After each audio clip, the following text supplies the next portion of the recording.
Assalamualaikum warahmatullahi wabarakatuh. Waalaikumsalam warahmatullahi wabarakatuh. Perkenalkan, kami mahasiswa dari Stikes Hangtua Surabaya. Di sini kami akan memberikan penyuluhan tentang COVID-19. Perkenalkan, nama saya Fitria Wulandari, NIM 17141, dan teman saya.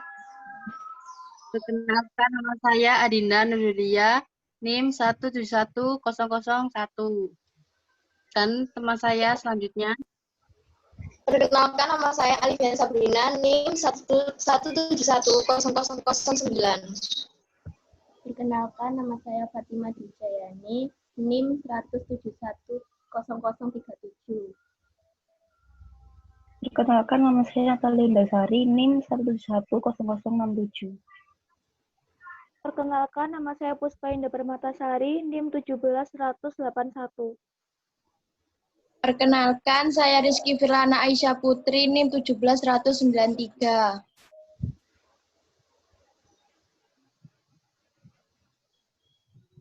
Saya akan memberikan penyuluhan tentang COVID-19 atau juga disebut sebagai corona. Untuk rekan saya, Natali, agar bisa jelaskan lebih detailnya seperti apa COVID-19 itu.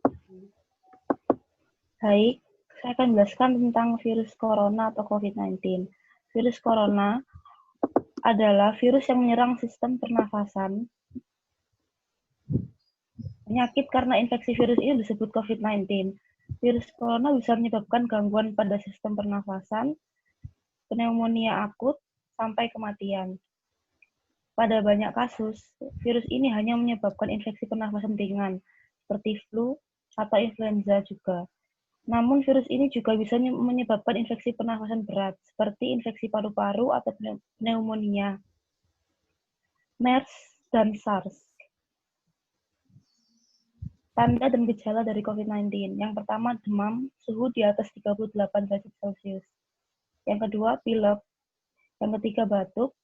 Yang keempat, sakit tenggorokan. Yang kelima, sakit kepala, bahkan sampai menyebabkan sesak nafas. Menurut penelitian, gejala COVID-19 muncul dalam waktu 2 hari sampai 2 minggu setelah terpapar virus corona. Orang yang rentan terpapar virus corona diantaranya adalah orang dengan lanjut usia atau lansia, orang dengan riwayat penyakit tertentu, yang ketiga tenaga medis di rumah sakit, yang keempat anak-anak. Pencegahan yang dapat kita lakukan untuk virus corona ini, yang pertama, rajin mencuci tangan. Pastikan mencuci tangan setelah dari toilet, setelah batuk dan bersin, serta sebelum dan sesudah makan atau setelah melakukan aktivitas di luar rumah. Bisa mencuci tangan menggunakan air mengalir dan sabun jauh lebih baik. Yang kedua, menyemprotkan cairan desinfektan. Cairan desinfektan dianggap lebih efektif dalam membunuh bakteri dan mikroorganisme pada permukaan benda mati apapun yang menjadi perantara paparan infeksi virus atau bakteri berbahaya bila dihirup atau disentuh manusia. Yang ketiga, menjaga sistem imunitas tubuh dengan pola hidup sehat.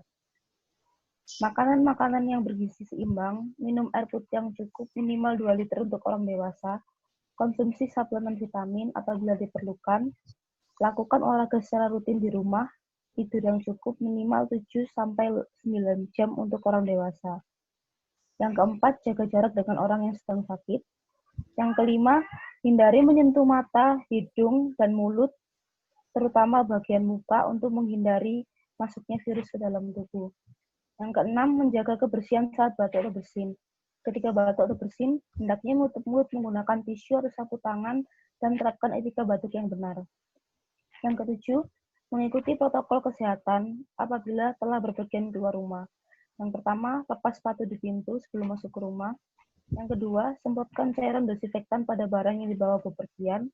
Yang ketiga, membuang tanda terima yang tidak diperlukan. Yang keempat, jangan menyentuh barang apapun dan langsung beristirahat. Yang kelima, segera cuci tangan dengan sabun dan air mengalir. Yang selanjutnya, buka pakaian dan mandi hingga bersih. Yang ke-8, hubungi dokter atau rumah sakit jika mengalami sakit tertentu. Selanjutnya, pengobatan COVID-19. Yang pertama, merujuk penderita COVID-19 yang berat untuk menjalani perawatan dan karantina di rumah sakit rujukan.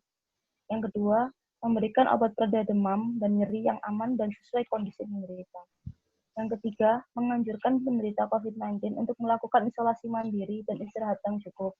Yang keempat, menganjurkan penderita COVID-19 untuk banyak minum air putih dan menjaga kadar air cairan tubuh. Selanjutnya, komplikasi dari virus corona sendiri yang pertama, pneumonia atau infeksi paru-paru. Yang kedua, infeksi sekunder pada organ lain. Yang ketiga, gagal ginjal. Yang keempat, kardiak akut. Yang kelima, acute respiratory distress syndrome. Yang keenam, bahkan bisa menyebabkan kematian.